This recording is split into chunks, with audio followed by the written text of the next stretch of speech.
Assalamualaikum warahmatullahi wabarakatuh. Salam berbagi. Masih bersama saya di video kali ini. Saya sekarang ada di rumah ya. Jadi di hari Sabtu ya. Hari Sabtu saya habis mengikuti seminar dan juga mengerjakan semua proposal ya. Proposal permintaan proposal untuk kajian struktur bangunan ya. Jadi kalau misalkan teman-teman butuh konsultan untuk penilaian ya bangunan existing, apakah bangunan kalian sudah aman, sudah sesuai dengan kaidah dan peraturan SNI gempa ya, SNI beton, SNI baja dan sebagainya, sudah sesuai dengan peraturan dan aman ya. Pengen mengetahui kondisi existing bisa hubungi saya ya, menghubungi PT saya juga, Kias Nusantara Konsultan di bawah ini ya. Oke, pada video kali ini saya ingin membahas mengenai jalan menuju sukses itu cukup berat, namun semua orang pasti bisa melaluinya. Dan pada video ini saya ingin sharing apa saja atau bagaimana saya melalui tahapan-tahapan setelah lulus kuliah sampai dengan yang sekarang. Oke. Namun sebelum teman-teman menonton full video saya, ada baiknya kalian klik tombol warna merah sebelah kanan bawah untuk mensupport channel saya supaya upload terus. Oke. Check it out.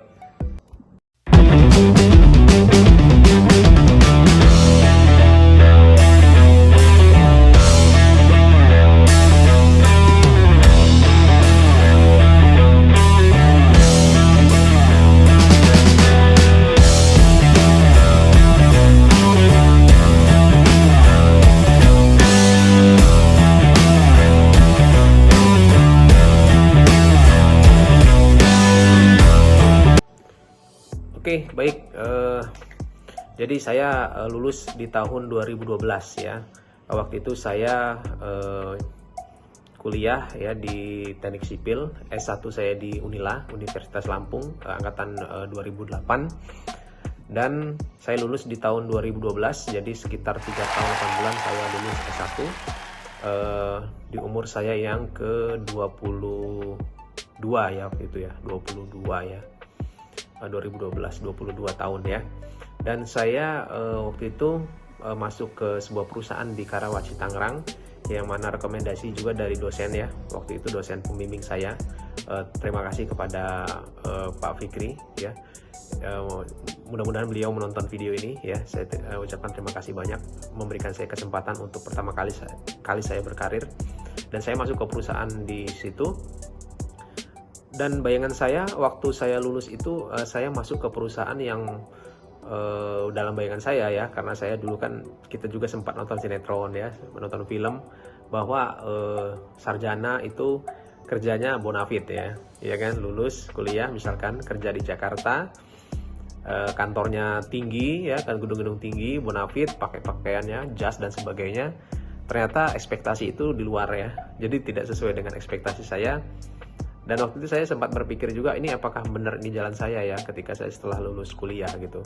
Karena saya melihat ya kantor ya waktu itu, kantor saya pertama kali itu ya ruko gitu ya. Dan saya melihat bahwa ini kok saya kerjanya seperti ini, dan waktu negosiasi gaji juga di luar dari ekspektasi saya ya. Gaji saya dulu 2012 itu gaji pokok saya 2,75 juta. Bayangin tinggal di Jakarta, di Tangerang, gaji saya 2,75 juta dan setelah 3 bulan percobaan itu dinaikkan menjadi gaji pokok saya 3,5 ya. Kalau misalkan kasaran itu gaji mungkin selama setahun ke depan itu sekitar 4,5 juta lah ya di 2012. Nah ya, dan waktu itu karena saya nggak punya siapa-siapa di situ dan saya punyanya abang sepupu saya ya, Bang Syahrul, yang rumahnya di dekat bandara ya. Saya jadi Bang Syahrul juga oke, ya udah tinggal di rumahnya ya. Jadi saya tinggal di rumah saya, di rumah Bang Syahrul ya, abang sepupu saya, karena memang waktu itu saya tidak pernah ngekos ya, tidak pernah merasakan jauh dari keluarga, jauh dari orang tua gitu kan. Dan waktu itu saya ya mau nggak mau ya, namanya perantau ya kan, dari Lampung ya saya kan, dari Lampung ke Tangerang gitu kan, memulai karir ya kan. Nah, oke lah saya ambil itu pekerjaan dengan gaji 2,75 tadi, gaji pokok tadi. Saya alhamdulillah ya, saya sudah bekerja ya kan, jadi saya belum wisuda waktu itu, saya sudah bekerja ya, karena kan wisuda hanya syarat saja kan waktu itu.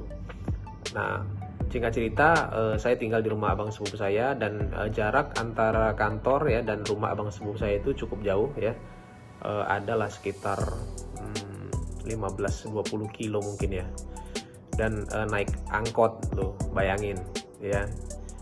Saya merasa saya S1, saya lulusan yang pertama di angkatan saya, termasuk yang cukup berprestasi ya kan, karena saya dari SD, SMP, SMA, dan kuliah juga juara terus ya kan. Nah, bayangin ketika sudah sarjana S1 saya naik angkot, bayangin ya. Tidak ada yang salah dengan naik angkot ya, tapi miris banget gitu ya. Kalau misalkan saya waktu kuliah kan saya naik motor ya, agak mendingan gitu. Tapi ketika itu saya naik angkot karena saya nggak punya motor waktu itu ya, saya nggak punya motor waktu memulai karir ini.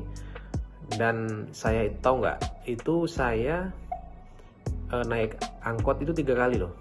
Jadi dari rumah abang itu ke depan, karena kan di gang ya, ke depan itu sekitar ada 200-300 meter, itu saya jalan kaki itu hampir tiap hari ya.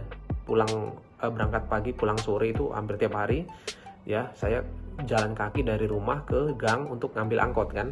Itu sekitar 300 meter lah ya waktu itu. Lumayan ya. Ya lumayan, makanya saya kurus jadinya kan, karena jalan terus. Ya tapi sehat sih ya kan. Nah, sampai di depan saya naik angkot sekali set ya kan. Itu rumah abang saya kan di Sitanala, tahu Sitanala ya? Sitanala Tangerang ya, dekat bandara. Nah, saya naik angkot set ke depan, ke deket pos. Terus saya langsung naik angkot lagi ke kota Tangerang ya, ke Tangerang, terus ke pos. Dari pos naik lagi ke Karawaci. Nah, itu naik angkot ngeteng gitu kan.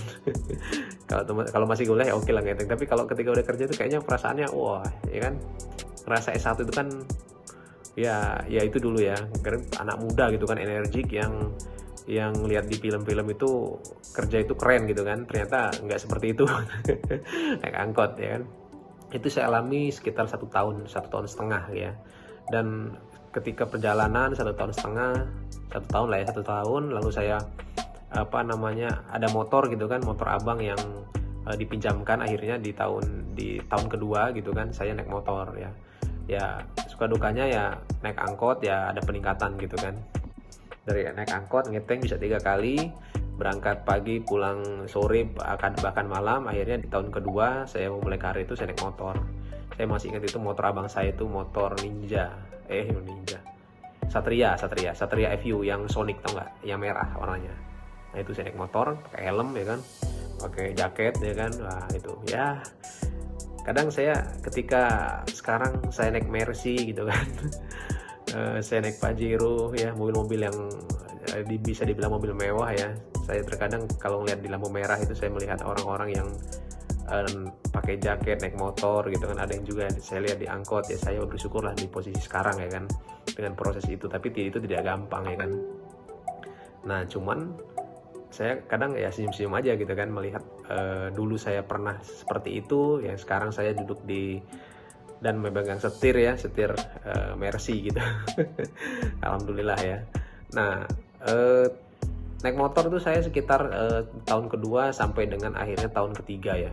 Dan waktu itu setahun aja ya, setahun di tahun kedua ya naik motor ya.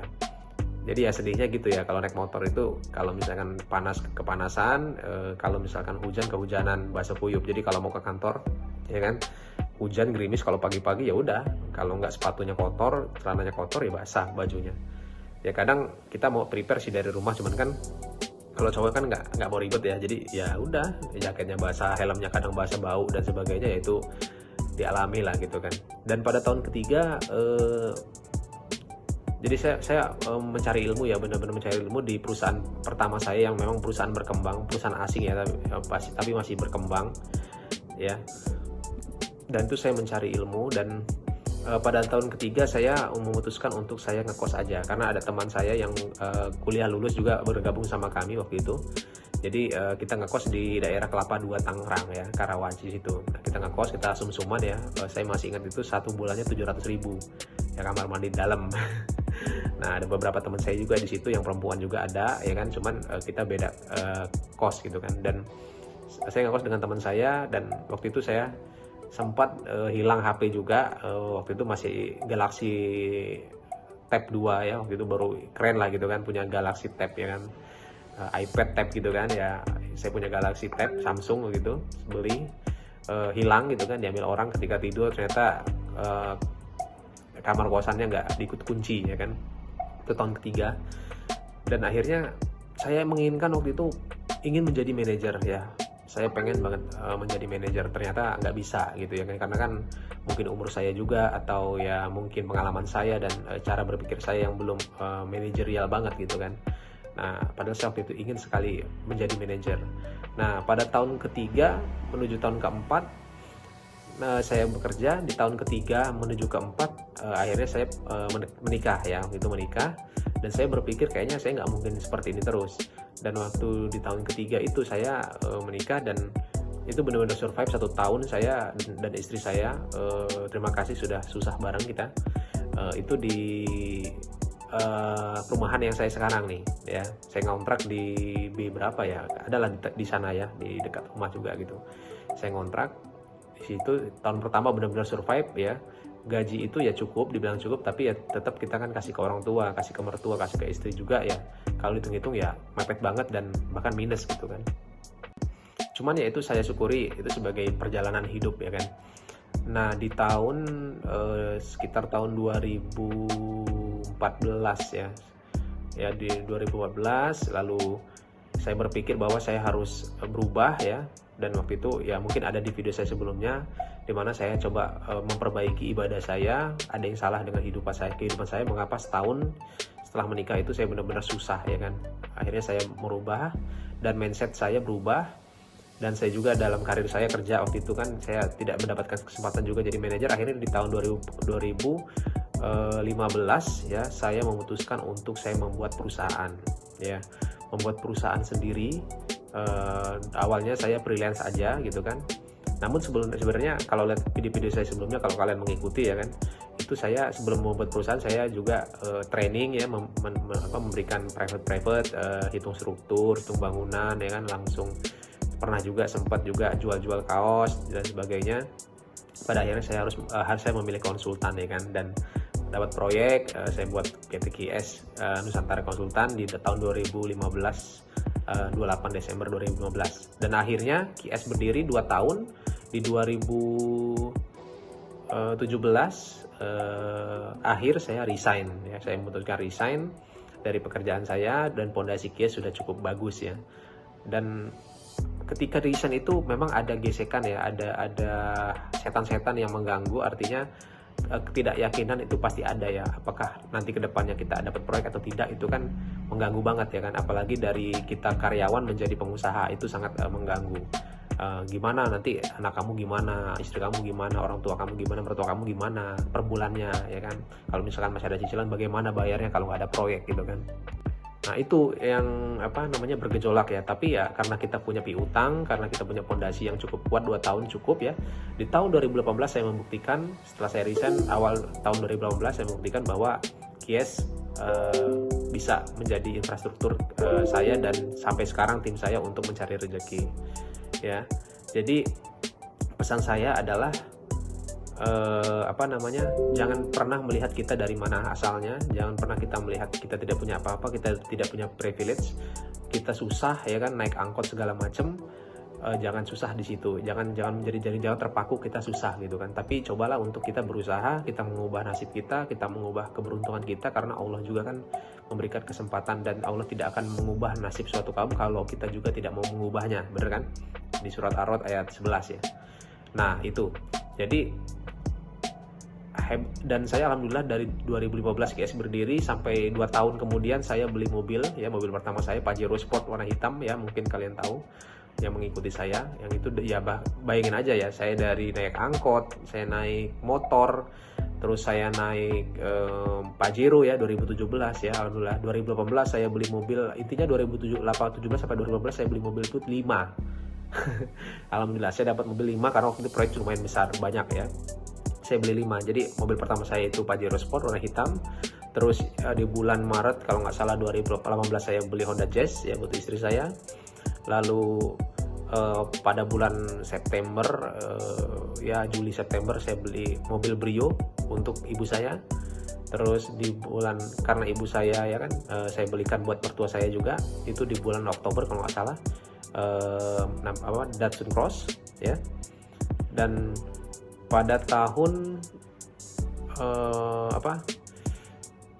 pada tahun 2018 akhir itu saya beli mobil Mercy ya, 2018 akhir ya. Jadi bayangin aja, Pajero, Jazz, Brio, Datsun Go, Cross, sama Mercy 5. Bayangin aja, alhamdulillah 5 saya beli di tahun 2017 sampai 2018, 1 tahun, itu rekor juga tuh ya kan.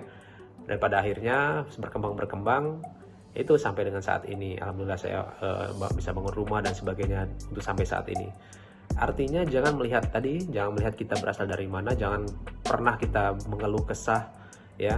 Dan ya saya lupa juga di tahun 2014 2013 itu saya kuliah S2 juga ya, melanjutkan S2. Itu saya dari selesai kantor ya jam 5 sore, itu saya berangkat ke Untar Tarumanegara, kan saya S2 struktur di Tarumanegara, itu naik bus, bayangin naik bus.